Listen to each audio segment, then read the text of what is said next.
Oh, forgot to add myself to the stage there. Welcome, everybody to another Flash Hour. Make sure I'm live. Thank you for tuning in, of course, to another Flash Hour. Got a lot of big things to cover this week. Some unfortunate um, things that also happened that we will cover here shortly in State of the Trenches, potentially touch on it a little bit later as well as the team kind of gets here. Would be nice to get Zahab's take on it. Always like his technical breakdowns. He's quite objective when it comes to most of that. But if you are just funneling in now to State of the Trenches, Flash Hour. The way that we conduct this here is we have a little monologue with myself, go over this in the beginning. We go into State of the Trenches. Then we move into what we got done this week or flash overview, depending on whether we need to cover something specific, which we have something very good this week. So we do have that slide, and we get into my favorite slide in particular, which is what the future holds. So that is one of my favorite for good reason. It breaks down the direction.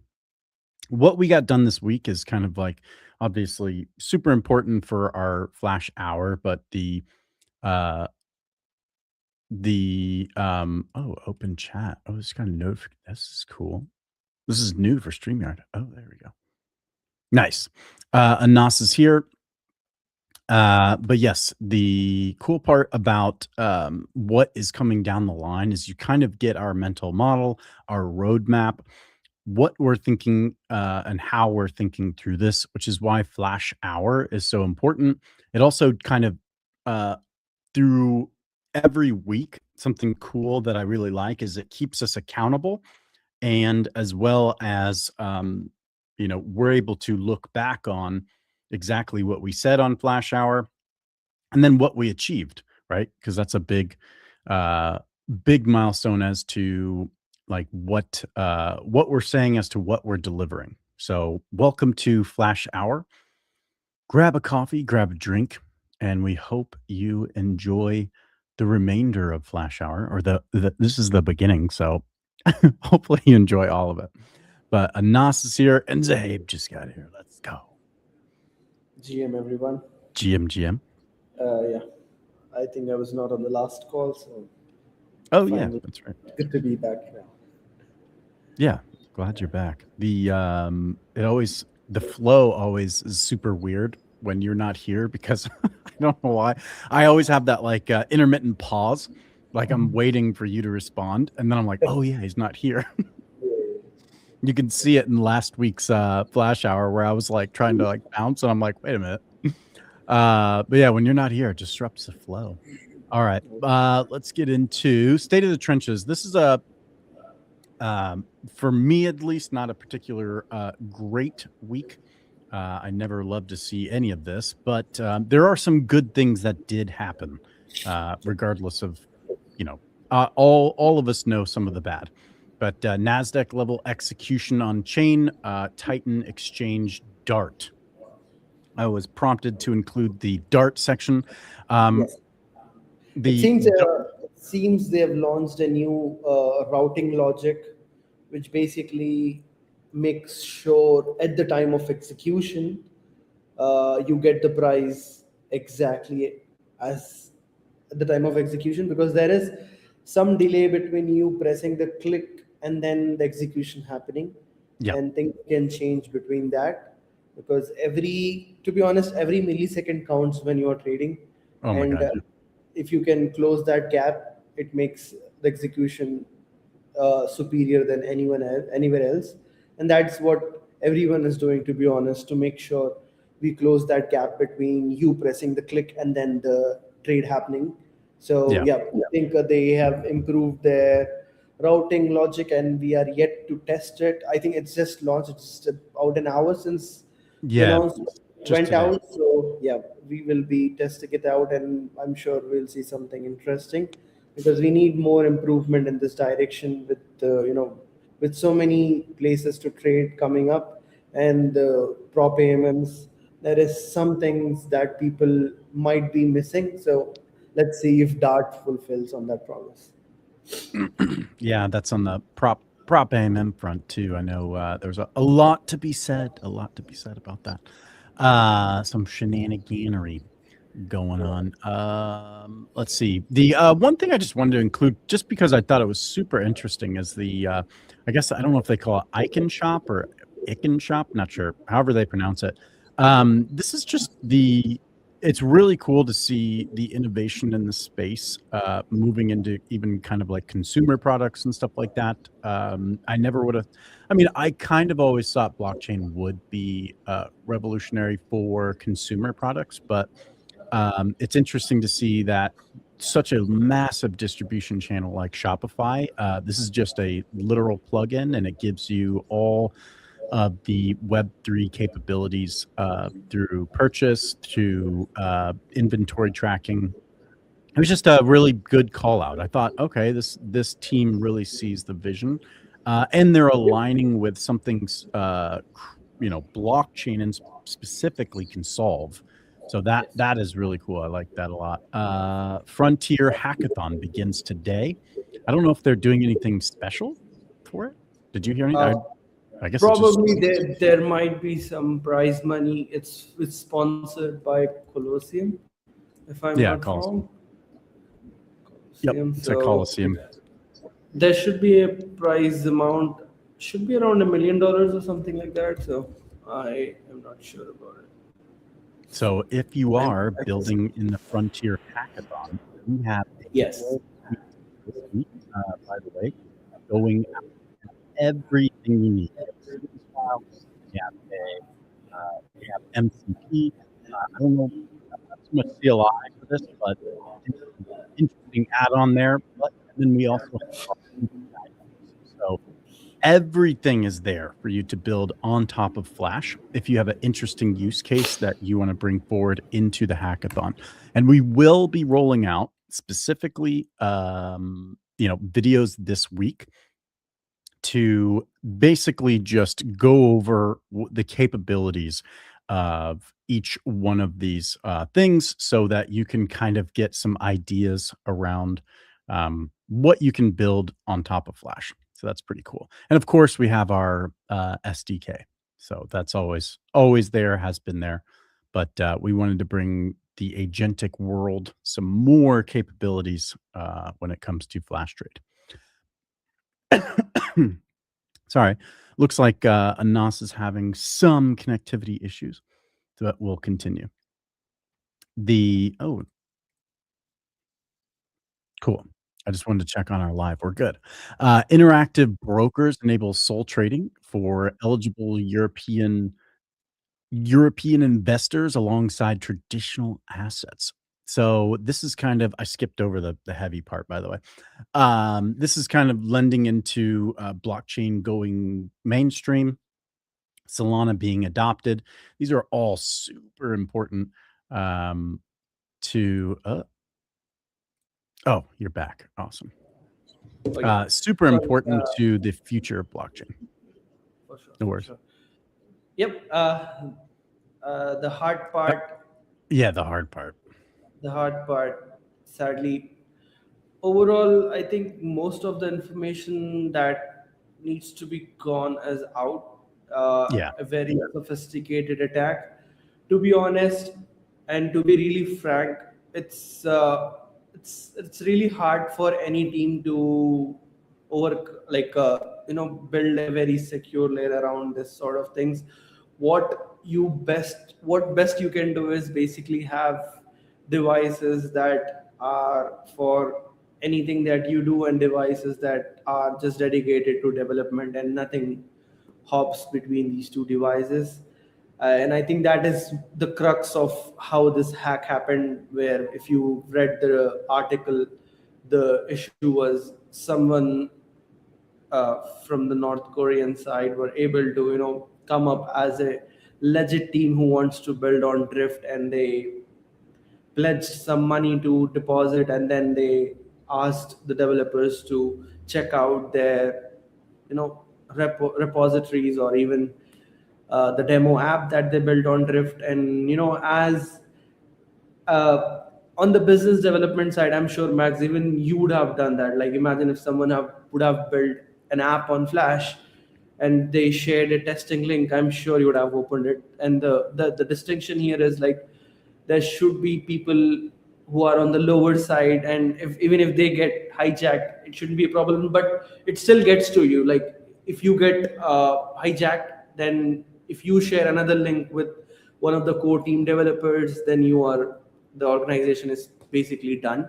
So in all that cases, what essentially we all have to understand is to have very neat device segregation for all shitty things that we do on internet. A different device and a device for development should be dedicated. And I Yep. think this is something that we discussed internally a lot, even me myself. Everyone does a lot of browsing and do a lot of things that they want to do and do. So for that specific purpose, if you have a device that does not have any link to your device that has all the logins, that Yeah. should effectively kill this thing. But to be honest, there are heck lot of vectors, and if you really want to make sure things are right, you'll have to run through a monthly security review and have couple of teammates who are paranoids basically. Yep. And I, it's not that you cannot, it's not impossible to do it, but you need to have some sort of opaqueness in the team structure as well. Like, the people who are actually developing things, they need not have that much exposure, to be honest. Like, they not have to take the center stage and be known. That is what I've seen in a lot of big companies as well. Like, if you see the main developers who are working on the big tech, you won't know their names. There is this exceptional few who come out Hmm. and you can interact with them, but the main people, they are sort of like hidden behind some structure and you won't ever interact. And I think this is something that many corporates follow as well. Like, I remember when Zoeb used to work in Deloitte, he used to have his own work laptop which could never be connected with internet of his home, or even down, like, do anything. Even if they did anything on that laptop, the head would know about it and they would get flagged. So I Hmm. think that structure makes a lot of sense now in DeFi. So, if anything to add on to that? Yeah, I think our IT services are watching already, and air-gapped devices for signatures, as we've implemented, is absolutely necessary. Uh, so just hardware wallets, as we've come to learn from this incident, and even earlier, was that hardware devices do not guarantee you security by themselves. It's important to air-gap your signing devices, and yeah, as Tholi's been pushing forwards for it, not even like separate Macs, maybe just move to iPads. That's the thing we have on our end as well, to kind of make sure multi-sig devices and admin control devices are all air gapped in the best form.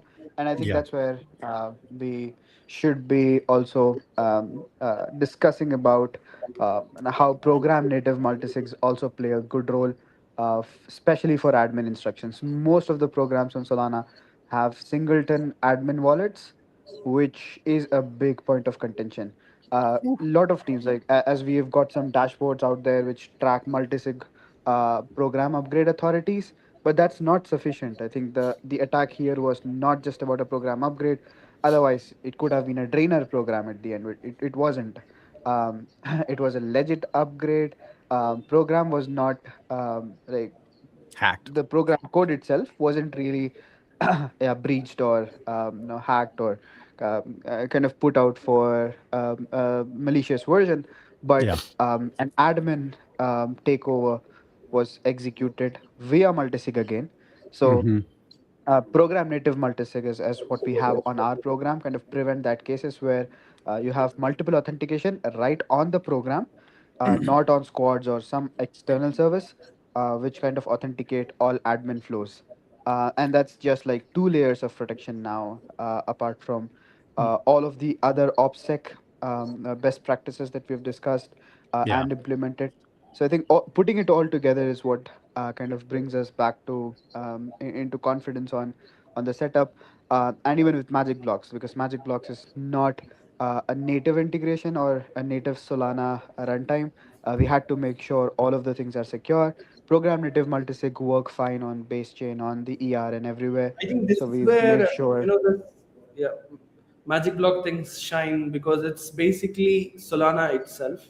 So whatever you're building on Solana, you can seamlessly have it here, the same structure and everything else. It's not a separate instant where everything is different. It's the same instance that is running on mainnet can be run on this box. Ab- The other Absolutely, takeaway, and the other Yeah. takeaway I go had ahead. that I didn't hear you say is one, this is a hot wallet, guys. This is not an air gapped wallet. Seeker phone, Saga phone. This is not air gapped. Air gapped is that it's not connected to anything external. There's no Wi-Fi, Bluetooth. There's no way to get into this device to allow someone to hack into it and sign the other thing was the delay. So that was something that I was very surprised they did not have is a time delay. It could be performed instantly. Max, Did you want I to really touch on want that? to add this point. Like, yeah, even with time delay, it does not mean they would have been able to evade that thing because Yeah, eventually that would they have didn't have happened. monitoring. But they could have cancelled it. That is Yeah, something that is possible. But there is another feature that we added, which is a kill switch. yeah, I it's would awesome. love Zoheb to add on to Yeah, that, and yeah, it's a very interesting feature that we should I actually mean, try. yeah, I think there have been a lot of debate around time locks, and I think one of the most prominent cons of having time locks is the team itself getting locked out. Like, let's say if you are under attack in some other form, and you want to actively protect your users, you want to go in, you want to enforce admin instructions which stop trades, which stop new deposits or which stops exits from the protocol, and because of time lock you are locked out, and that's just worse. Mm, So in that case, like what would have happened is, if you have a proper time lock, and then for critical operations where you want to pause stuff, you don't want to have a time lock, so which is what we've worked on through the weekend. Said, okay, we've had this structure of program native multisig, we should extend a kill switch operation which requires like just one admin to come in and execute a kill switch, which is like turning all off operations. So it's ah, essentially going to break all the trades and LP interactions at once if and when required. But turning it back on requires multisig approval plus time lock. So that way, you're not logged out of the implementing a circuit breaker, but then all other operations, like let's say listing new markets and all of the other admin operations, like go through their own sweet phase of time locks. So again, admin time lock just on the multisig is not sufficient. Let's say if you're trying to do a program upgrade, yes, time locks do help there, and we have that enforced on our program upgrade authority multisig as well.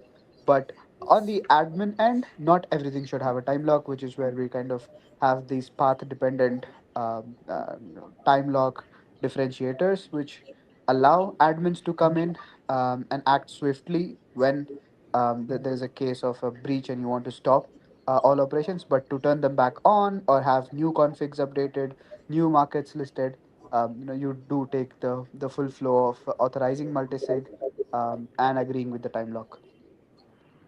interesting. Yeah, I mean it makes sense. You definitely don't want to lock yourself out. That'd be For sure. awful for 30 We'll minutes. go moving ahead. Yeah.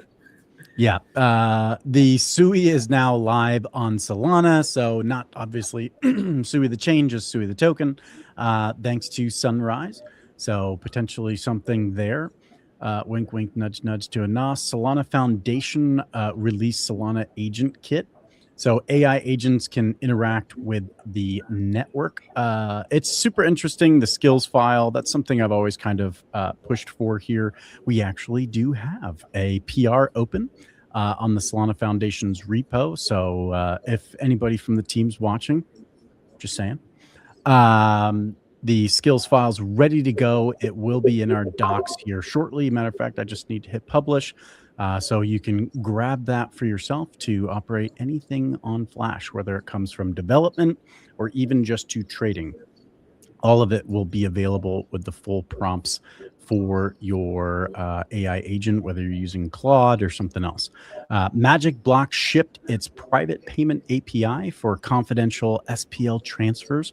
I've seen the big hype around that, and that's just more and more the privacy realm is advancing, between Magic Block, Arkham, and was it Ghostly, I think is another kind of swap you can use. There's a bunch of different privacy layers here for Solana, which is, I love to see that because privacy is a big deal.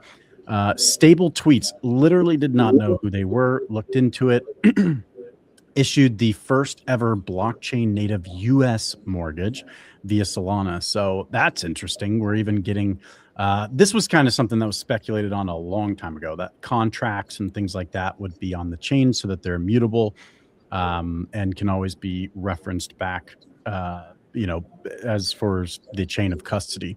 So that's a good development forward. I think that will probably explode into the future as blockchain is adopted more and more. And then ICA, this is a cool one because they announced their integration, bringing the D wallet, bridgeless multi-chain asset control.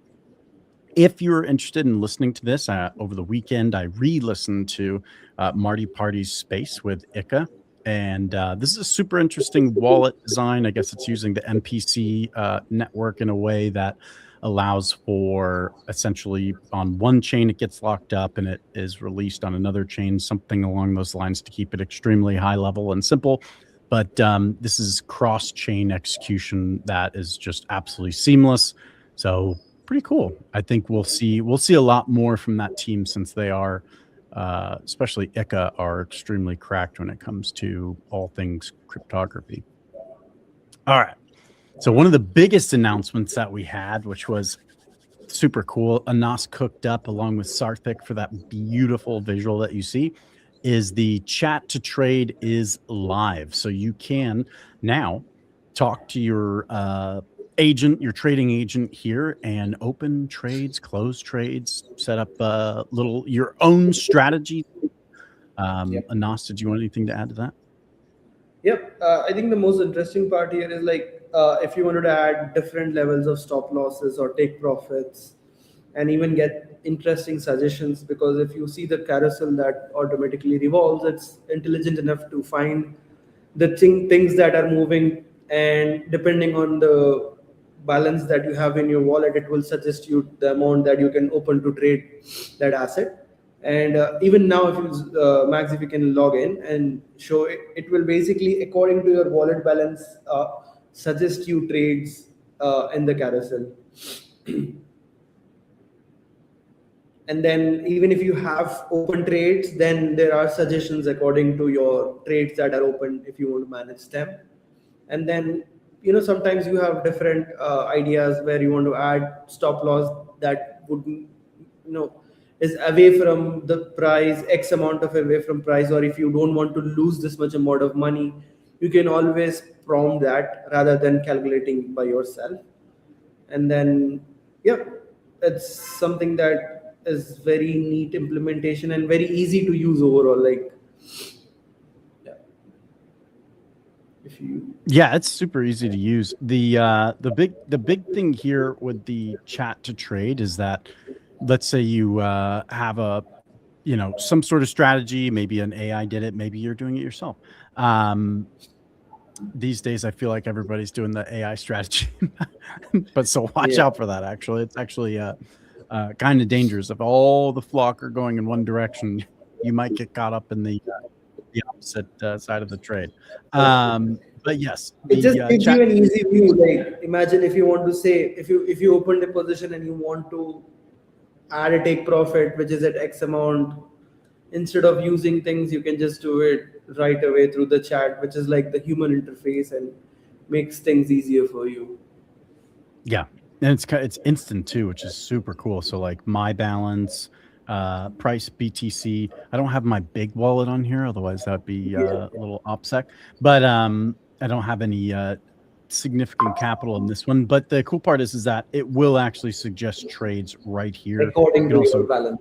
yeah, according to your balance. The other cool part is that it has like little quick selects, and it does call out that this is beta at the moment. So still refining it, still making sure that everything is buttoned up, but it works seamlessly if you want to open multi-level trades for a specific market, which is really really cool in my opinion. But this all moves towards trading without having to actually use the terminal. So instead of being the old clunker here, you can use the chat function.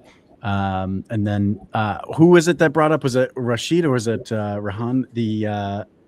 He said, "What if we build the whole interface to just be chat with a little chart window?" And I said, "Don't tempt me." So yeah, but that was just a funny I mean, comment. anyone can build it right now with the documentation that we have and the Oh yeah, API endpoints that are exposed.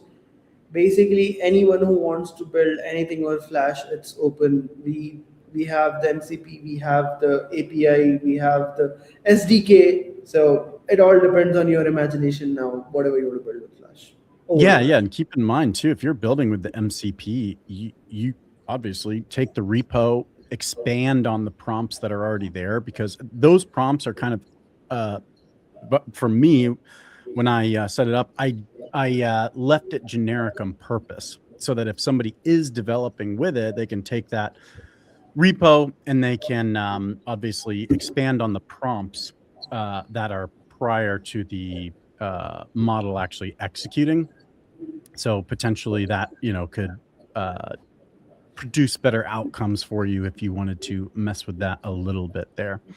But chat to trade is live. It is super fun if you want to delve in and mess around with that, or just use it from now on. I know on mobile it'd be specifically really cool because you could just talk to your mobile phone and open trades as you see fit. So major security review and upgrade. I think we mainly We covered this in State of the Trenches. kind of covered it, but like just want to revolve around it. Is like we literally spent like last 4 days over it, where we try to over like basically give everything a review and see if we had any flaws, and then also just internal back-to-back team meetings on if this could have us, how would the thing go and where we could basically stop them if they were in. Yeah. And there has been other attacks as well around open source packages, which is used across all essential things on the internet. So we looked into reviewing that as well, because we have like more than 10 repositories that is keeping Flash up. So we had to review every package out there and then harden it so that nothing leaks through and our devices are not compromised. And then even if you check now, all the dashboards that are showing those squads multi-sigs, you can see Flash was at a very good level even before Oh the yeah. exploit. Even now you can check it out. It's a 3x7 multi-sig with a 1 hour time lock. I'm sure a lot of people who saw those dashboards would have taken a note about it. So yeah, I think they are still talking about it internally overall, because it is what happened with Drift is a sincerely epic uh, amounts of social engineering. To be honest, like if anyone gets to know about it, they will be like, it's possible that it could have happened with anyone in the ecosystem, even outside the ecosystem, like what we saw with the Axios package hijack with the developer. So someone reached out to them as a legit person, and they got into Microsoft Teams. I don't know who still use those ancient tech, but they got into the Teams and they basically asked the dev to install a malicious package, and that was it. And they were in on his laptop, and yeah, it affected. It's easy. It affected a lot of people, but I'm thankful that people are reviewing things as fast as possible and raising flags. That is why the whole thing on internet is alive. And yeah, overall, we'll all have to harden things up and review and question whatever we're not questioning. So Yeah, yeah, even for users, be for careful. sure, for sure. Mind the We click is saying for we a just reason. talking about it. We just had a Discord issue, if you remember, last week. Come Yep. on. So Yep. one of our, Absolutely. yeah, that was very sad. That was a bad point on my side because I gave him the specific role, and that role allowed him to basically post in the announcements channel, which basically, someone, I don't know, he might have clicked some link and then he lost control of his Discord channel, Discord Hmm. account, and then yeah, that was a very bad incident from our side. And I think I spent a day on getting back our Discord, like basically arranging things according to how they should be. And yeah, a lot of interesting things. And I think I again revolved all the passwords because I wanted to change them also. Yeah. Yeah, It's good OPSEC. insane security focused week overall. And talking about the security week, we are working on magic blocks as we speak. It is actually Yes. live, and we are testing internally and basically planning on how we go about the launch, because there are things that we really want to be sure about and make sure when we go out with it, it makes that epic,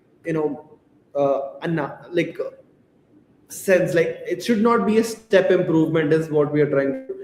It should Yeah. be a leap worth improvement. So currently, discussing on the ways we want to launch it and see what we can offer that is not offered anywhere else with the best possible experience. So what the idea would on our side is basically try to launch in a closed mood where only specific users that we allow or our power users of Flash would Hmm. be able to use the V2 deployment. And the most interesting part about this deployment would be the fees would be the lowest. You would Oh, yeah. not find this low fees on the perps anywhere else with the highest possible leverage, which should be very interesting for our power users. And that is what the plan is right now, to basically have a beta launch with specific power users who do good volumes on Flash, and then improve over it and eventually move everything that we have on the mainnet to this V2 deployment, and then make it the only deployment that is live for Flash. It so I think the idea of going live before the end of Q1 might have moved a little bit, and the launch strategy is something very important, because when you are launching something so big of an improvement and so much amount of engineering has gone into it, we don't want to launch it just like that. We are basically trying to work on a best strategy possible to make the Hmm. biggest lift when it goes live, and that is where we are right now. Yeah. And I A think lot of work. probably some coordination with some outside, entities and things that need to get in alignment.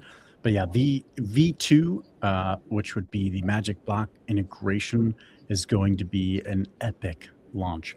And then to all those who will participate and see it early, of course, we greatly appreciate your continued support for Flash Trade. You guys are the OGs. You guys have been here since the very beginning, and of course, you guys always get access, alpha group, I guess we call them, to the latest and greatest from Flash Trade. But there are some questions here.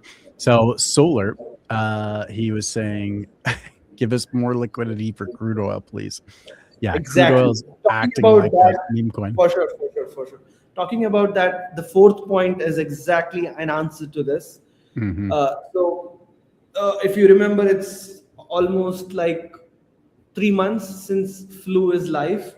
Yep. And there is a very interesting system that we have on Flu, which is the collateralization ratios. Right now, we are working at 100% collateralization ratio, and after basically backtesting all the phenomena that we have gone through every phenomenon, to be honest, except death. So in the markets, yeah, in the markets, like basically whatever there is to be gone through, we have gone through, and we have seen the price actions. We have seen tokens going 99% down, and we have seen tokens going 300% up.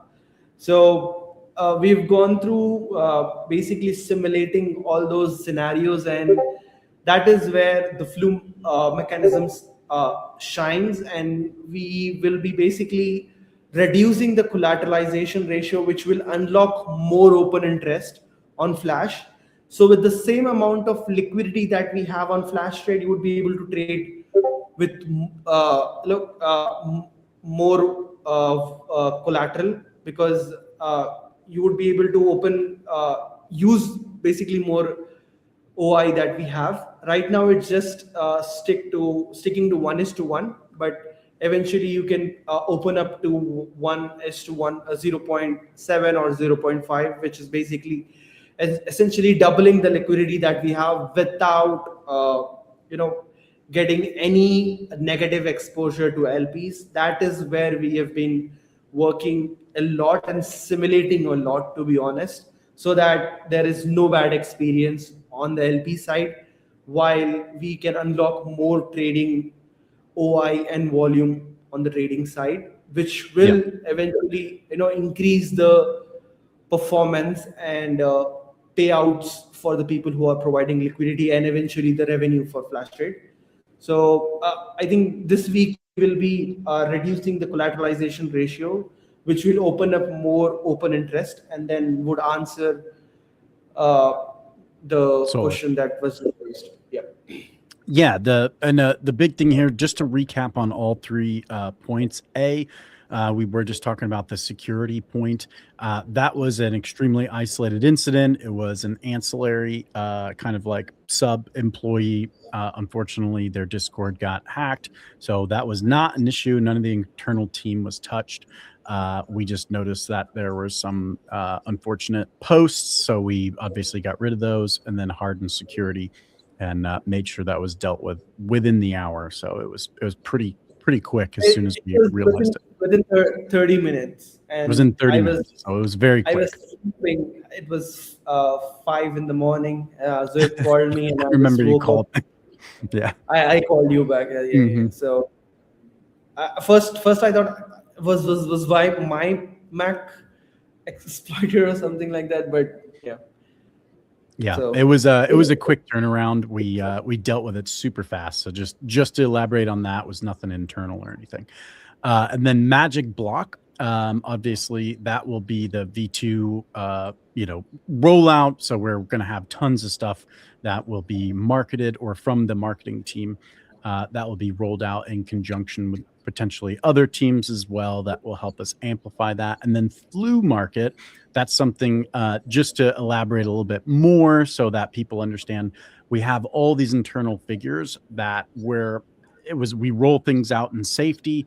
Then we obviously have a look back to see that's just like the optimization phase. So now that's kind of what we're going into. We understand how the internal system works. We understand how far we could push the limits, and that's what we're doing now. So the first rollout was obviously the safe way to roll it out, and the most efficient way to roll it out, so where everybody's protected at the maximum level. Now it's optimization time, now that we have the data and the numbers that are available to us. Then lastly here, also chat is oh, gotcha. Yeah. Pair trading. So he's just basically saying, like, when you're switching between markets or comparing one market to the next. So it's like if you were doing like BTC to Sol pair trade, where Sol's going down, BTC's going up. He's saying you can flip that really easy with chat, which is pretty cool. It's a good use case for monitoring and keeping your trades current. Now, what is coming? Yep. What is coming is always my favorite. Let's go. Yep. I think it's a belated feature that we haven't added passkeys. We'll probably work out to add on flash trade probably this week. And it would essentially allow very neat experience on the PWS that we have. It will just give you the experience of a normal app that you use. If you just add the flash.trade UI on your home screen on your mobile phones, which just gives you an experience of an app. And then when you have passkeys, you can just log in seamlessly using your Face ID, and that would be an epic improvement. So that is what is coming next up. And yeah, Magic Blocks implementation is something that we are working on.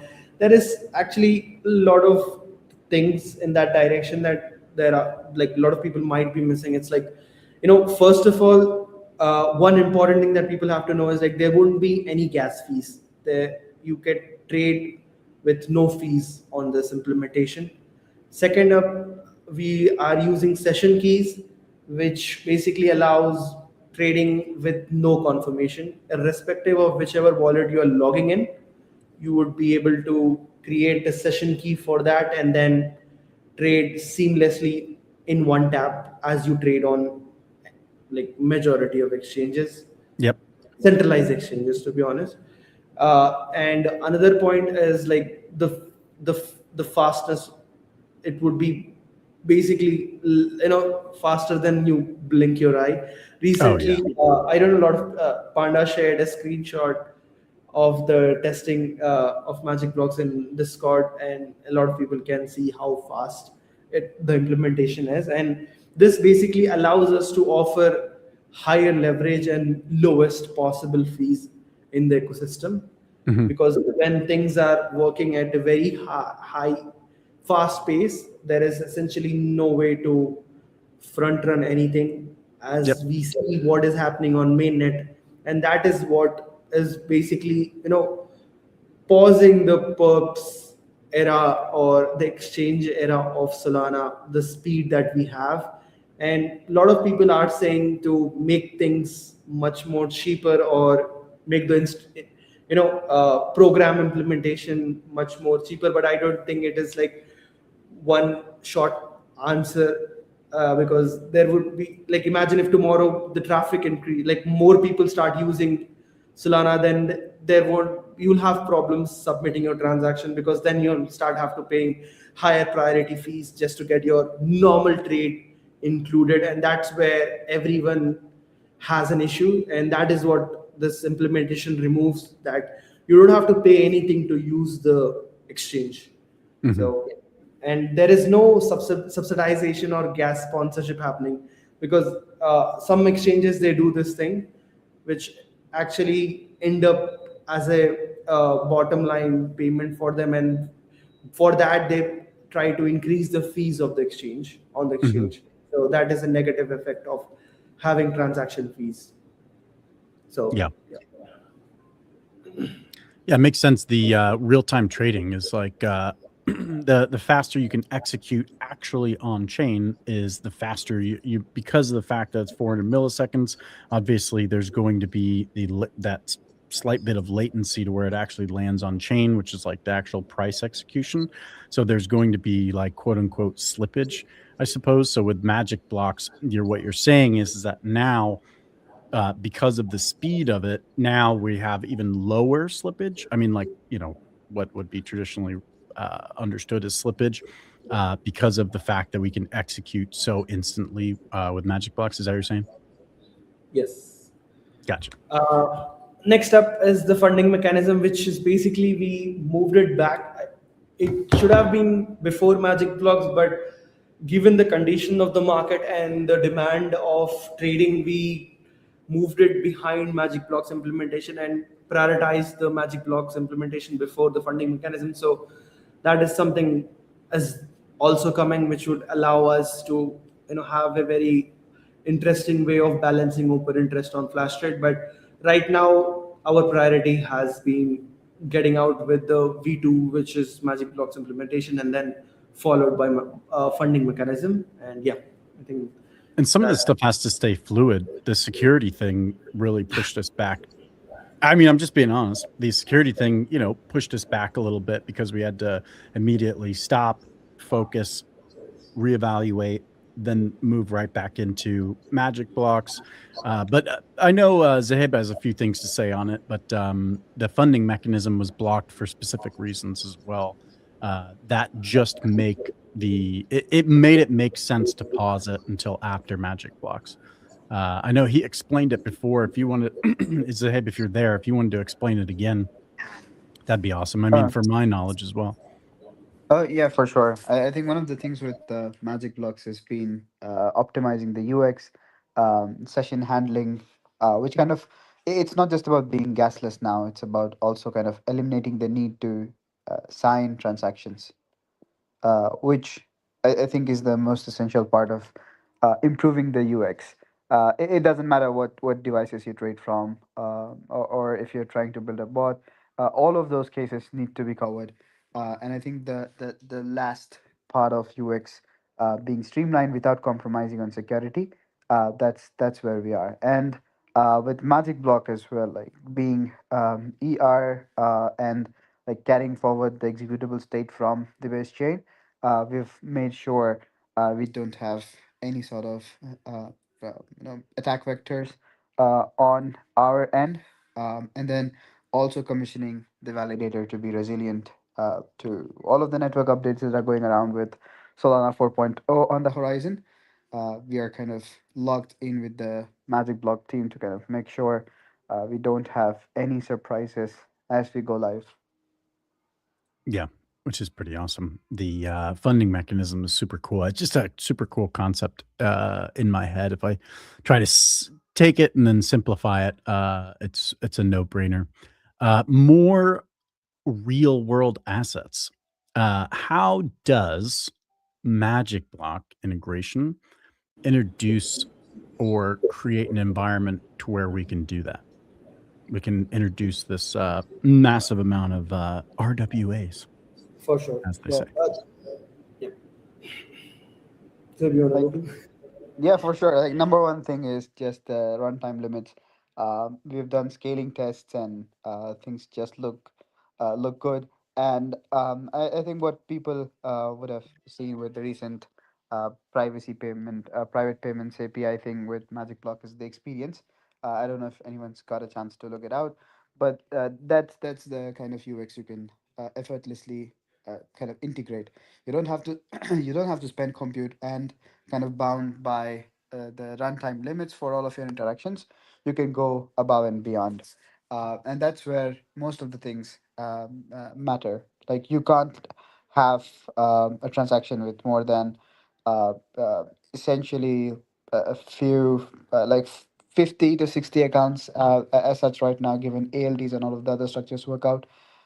And while the ecosystem waits for SIMD 296 to go live, we're stuck with these limits, and so like we have like around 12 markets per pool as a hard limit, which goes away with Magic Block. So it's not just about helping with latency; it's also about expanding the number of markets we can support in unified against unified pools that we have. And the mainnet's blocking because of the transaction size of like what 1,232 bytes or whatever that is, and then they're raising it to like 4,000 or something. So that's Yeah. kind of the blocker. Yeah, that's been a blocker for so many apps, but now even with ALTs, you just only scale to like 64 unique accounts per transaction, Hmm. which would also be kind of done with once we have 296. Um, so yeah, fingers crossed on when that happens. But again, ER unlocks that for us today. Yeah, sick. The ER. I just like the term. I don't know why. It just sounds cool when you say ER. It's the ER layer.